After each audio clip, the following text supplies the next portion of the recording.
कर बिन कर्म करे विधि नाना, बिन बानी बगता बढ़ जोगी।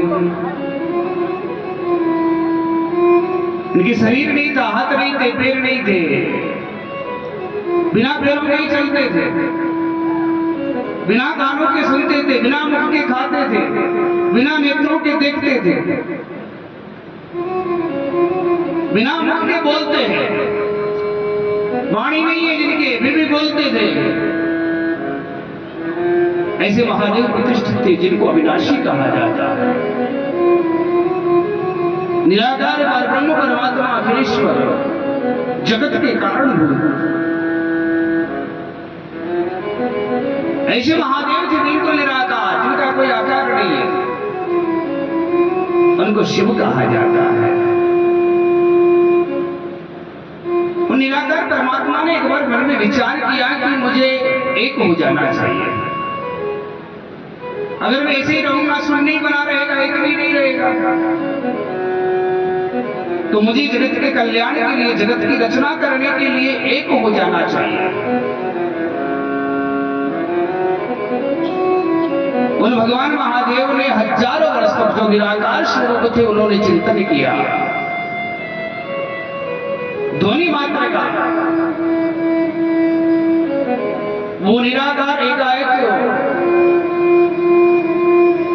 मन में चिंतन करते हुए सुनने से एक हो गए। सुनने से कैसे बने एक?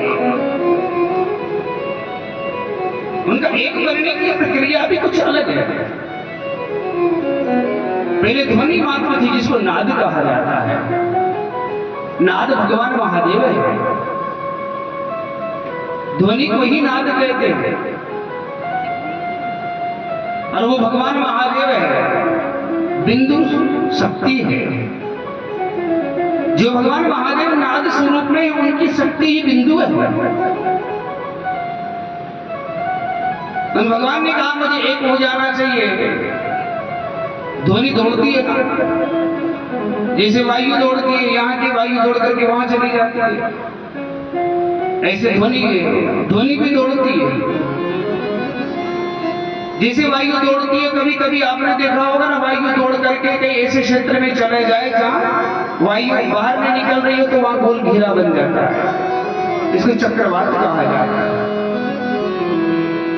ऐसे ध्वनि भी दौड़ती है, और ध्वनि जब ध्वनि से ध्वनि टकराती है तो वहां भी एक चक्रवात बन जाता है ध्वनि का।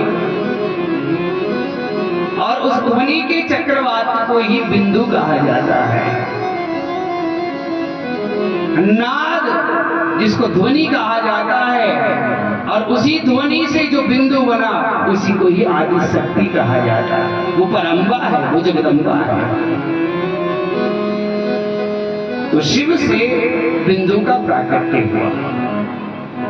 अब आप विचार कीजिए, कुछ लोग कहते हैं शिव से शक्ति बनी या शक्ति से शिव बने, लेकिन यह पता ही नहीं लगता कि कब पिता पुत्र बन करके आ जाए। यहाँ भगवान नाद स्वरूप में पिता है जिससे बिंदु बना, और वही पिता अब पुत्र बन करके आ रहे हैं। इसी शास्त्र में लिखा भी गया है कि पिता ही, एक पति ही पत्नी के गर्भ से पुत्र बन करके पैदा होता है, अंश अवतार के रूप में। इसलिए जो पहले पिता के संस्कार किए जाते थे, पिता की मृत्यु के उपरांत वो सारे संस्कार पुत्र के किए जाते हैं।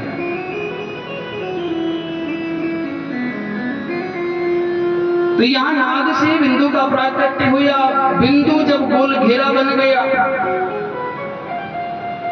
गोल घेरा बनने के बाद में उसी के अंदर से भगवान महादेव ओमकार बन करके प्रकट हो गए। ओमकार भगवान की जय। भगवान ओमकार बन करके उत्पन्न हुए, पिता पुत्र बन करके आ गया। 5 तन्मात्राएं हैं ओमकार में। कितनी तन्मात्राएं हैं? 5। ऊ, अम्मा, चंद्रमा, और बिंदु। ओमकार के दो स्वरूप है, एक सूक्ष्म स्वरूप है, दूसरा स्थूल स्वरूप है। सूक्ष्म स्वरूप है जिसको प्रणव कहा जाता है। क्या कहा जाता है उसको? प्रणव। प्रणवाक्षर के मध्य ये तीनों एक। वो ओंकार का जो सूक्ष्म स्वरूप है जिसमें 5 तन्मात्राएं हैं, वो सूक्ष्म स्वरूप है। स्थूल स्वरूप है, उसी का स्थूल स्वरूप है। ओम नमः शिवाय। योगी लोग ओंकार सूक्ष्म स्वरूप का जिक्र करते हैं, और हम जैसे सारी व्यक्ति है वो स्थूल रूप का जिक्र। ओम नमः शिवाय ये हमारा मंत्र है। ओंकार जो उत्पन्न हुआ उसी ओंकार से भगवान का ये पंचाक्षर मंत्र बना। ओम नमः शिवाय मंत्र बनकर के प्रकट हुआ।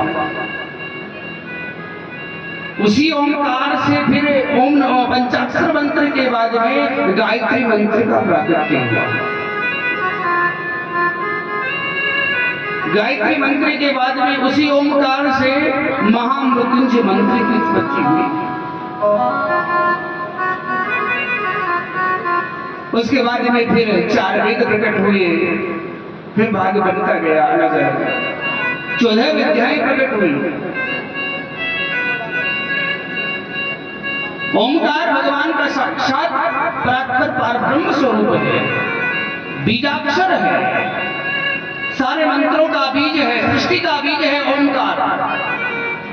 सारी सृष्टि यहां से पैदा हुई है, वो ओंकार है। उसी ओंकार में से भगवान के 5 सिर बन गए। कितने?